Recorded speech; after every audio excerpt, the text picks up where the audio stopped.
Okay, today we're at Randolph Street in Buckhaven. I'm at Autism Rocks. We've got Liza here. It's going to talk about Autism Rocks, what it's all about. There's a community funding page on this as well. It's all about trying to purchase the existing building they're in because there's an opportunity available for them. We'll talk about that as well at the same time. But let's have a wee chat with Liza and find out all about what Autism Rocks does, the fantastic community work they do here as well. 3,500 families throughout the Fife area and wider and beyond as well it supports as a result. But we'll just let Liza tell us all about it. Over to you, Liza. Hiya, well I'm Liza, I'm founder of Autism Rocks Fife. We've been in this building for 8 years now. The charity's actually been running for 10 years. We're a not-for-profit organisation and we support almost 3,500 families from all over Fife and some beyond of autistic children, teens and adults. We support all ages from the centre as well as on our Facebook page. This is good from the point of view that there's probably people out there that's looking for a service like this as well. That don't actually know about it. So it's, even when we're talking about the potential, the funding, the Just Giving page, it's an opportunity for them as well to find out what Autism Rocks is all about and how it could support them. Yeah, definitely, because a lot of people actually don't know that we're here. They know about the Facebook page and stuff, but to actually come here to the centre is where the support is actually second to none, basically, because we're only one of its kind in the whole of Scotland that are actually here supporting the families physically, just basically from the centre itself and the activities that we put on here, as well as the external activities that we have as well.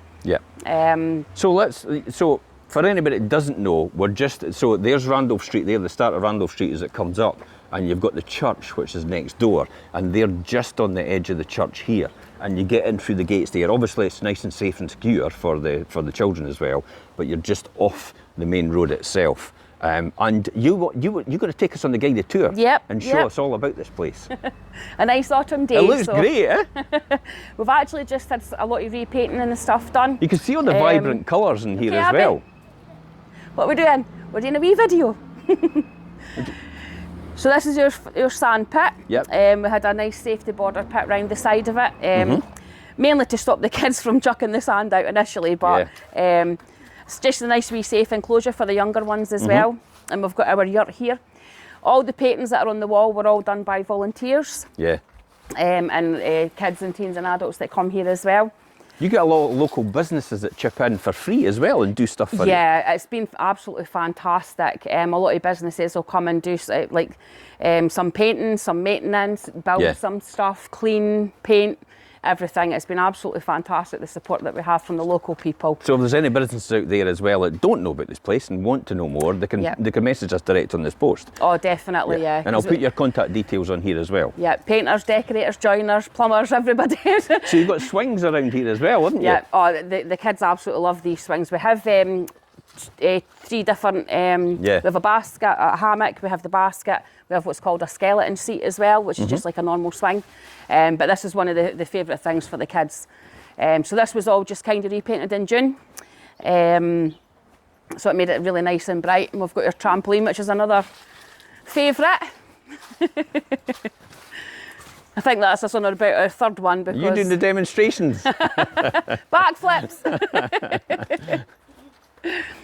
And we've got your picnic bench here as well. So a lot of the kids, in the summertime, this place is just like a wee sun trap. So the kids, in fact, the kids and the adults all sit out here and have their lunch and stuff out here. And we've got our, the musical, we've lost our wee dingy things, but they're... It's bound to be great support services for the adults as well, for the mums and dads. It's amazing, yeah. I think a lot of the time, especially new families, when they're first coming, the parents are actually more stressed than what the kids are, because obviously due to a lot of behaviours surrounding autism, stimming, meltdowns and stuff, a lot of the parents are a bit stressed about coming somewhere new, meeting new people. But literally as soon as the kids walk through that gate and go into the main hall area, which you'll see, the stress just kind of melts away. And because you're in an environment of people who are going the same journey as you, there's no judgment, and it just lets the kids be themselves. It lets them be who they want to be, and to be honest, not who society expect them to be. There's a lot of stigma attached to autism, and here they can just come and just be themselves. No judgment, no stresses, no nothing. It's amazing. This is your grass sofas. They're the most comfiest things to sit on in the summer. So we have 2 of these. It's a nice bit of chill out time when you're out here and the sun's just beating down. This used to be a full sensory planter, but we had 2 of them emptied, and what we're going to do is we're going to put car tracks and stuff for the kids. Okay. And do like a wee princess type castle, and then a wee bit for the boys as well. Perfect. And it's got storage underneath where we emptied it, so. And another swing. This is your monkey Demonstration swing. again. Well done. And it literally just goes all the way down the back there. We're needing to replace some of the equipment because during the storms it got a lot of damage. Yeah. From fallen branches and stuff like that. And the object of the exercise is to actually purchase this building here, and also the potentially purchase the hall as well. Yep, the whole church, the whole church, the together. whole buildings. Yep. And that's all been costed and funded in this project overall. Yes, yes. So you're looking at purchasing the whole buildings and the actual repairs and improvements that you want to do for about 150,000. Yes. Now, just walk with me, and we'll go inside and have a look as well. Yep. But the 150,000 is a combination of grant funding that you're applying for, also community funding as well. Yeah. So this isn't. This is a effort from all sources, and not just the expectation that the communities, we need 150,000 from the community. It's other sources and revenue generators as well. So we're doing many grant applications and trying to get more people involved in that to allow us to purchase the buildings. Because obviously what we have here, we can't replicate that anywhere else. Yeah. Obviously some of the equipment is also cemented into the ground. But the sheer cost of uprooting and actually going somewhere else would be astronomical. There is nowhere else that's actually suitable for what we provide here, because obviously we're dealing with autistic children, teens and adults who have sensory issues, and they need transition to have issues. stability. Yeah. It's quite difficult for them to go to a completely different place, and There's actually no way. the disruption in their mind anyway. Trying to transition 3,500 families from one building in this area that they've been coming to since they were small. Yeah. We have guys that come to the teen and adult group that used to come to the kids' days, the family days, and they're still coming to the teen and adult groups now. So and having that continuity of a safe environment for them to go to. A transition to another building in another area is just it's nigh on impossible, to be honest. Yeah. Okay, babe. So this is the main kitchen area. We're just getting ready for Halloween at the moment, so we're getting everything decorated and all sorted for our Halloween parties. So this is our main hall. Yep. I'll put the light on, everything's been switched off. Again, we're just in the middle of getting decorated. Oh, it's nice and cosy in here. So we have a lot of sensory equipment. We've got light up stuff. Yep. We've got a lot of fidgets, balance boards, the spinners, the soft play, lots of bubble tubes, sensory lights, projectors. Yeah. And this is just, it's such an understanding atmosphere. Do you know, it's like when the kids come in here, they know that they can just let loose. I mean, they've been going to school all week. They come here to the family days. We have 2 separate family days. We have a sensory friendly family day one Saturday, which is this Saturday, and then the following Saturday is the busy ones where we have up to 80 people here for our family days.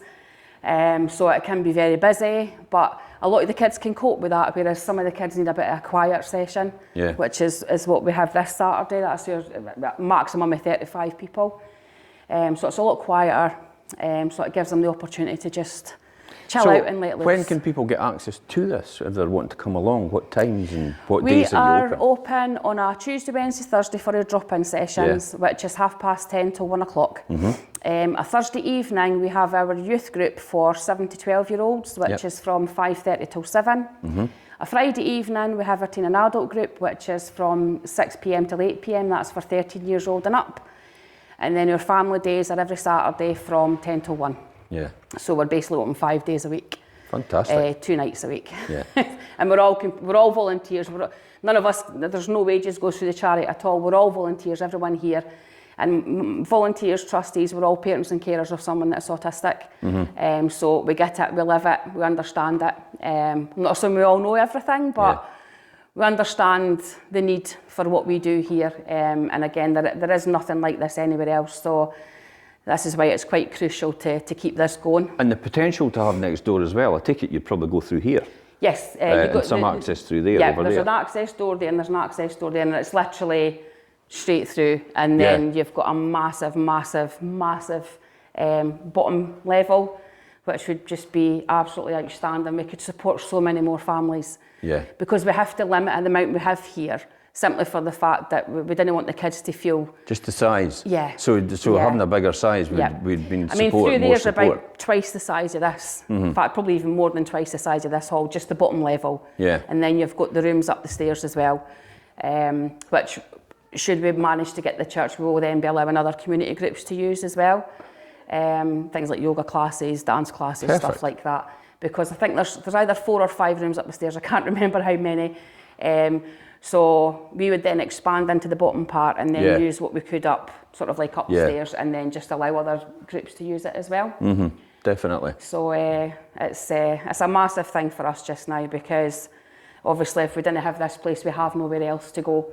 So what do you need from the community right now in terms of the crowdfunding support? What would be the best thing that they could do for you? Obviously share the Just Giving page, but also just give what they can, and even if there's any tradespeople out there who would like to help us in moving forward with repairs and stuff like that, that would be amazing. Local businesses as well probably could help out and contribute as well. Because as I said, you've got a target of 150,000, but it's not the fact that everybody in the whole community has to give that 150,000. It's like maybe we could get maybe 10, maybe 15, 20,000. Definitely, and that would be a great start over a long period of time. And therefore other organisations like funding from big major sources can come in and help for the rest of that to make up that difference. Definitely. I mean, as I say, we are working on doing different grant applications for what we can, for the purpose that we need it for. So yeah, just anything at all, to be honest. Sharing it's a big part for us as well, because a lot of people don't know what's going on, and for the families that we support here, it is crucial that we stay where we are. There is no way that we can replicate this anywhere else. So just having some community support and understanding about the situation, and hopefully just giving what they can and sharing where they can. Perfect. Thank you so much for your time, Liza. No, thank you. It's really. I'll just finish off here. So there you've got it. You've got your crowdfunding there. If you can give, even if it's a £5 or a £10 or whatever you can give as much as you can give. More importantly as well, share it with as many people in your community. Share it on your local page as well. Tag some people that you know that could actually provide these and need these help and support services as well. Because the more people we get on the board, the more support we get on board, the more opportunity it has to prove to the powers that be, I suppose, that will give all this funding, this major funding to going forward to purchase the building and keep it going as well. It will give them the impetus, it will give them the evidence as well to support this project overall. There's contact details for Autism Rocks on there. Their page is tagged on here as well. And as I said, give them a like and a follow as well, and support them as much as possible. Comment on their posts, like their posts, because that gives them more social reach within the community and within the people you know as well.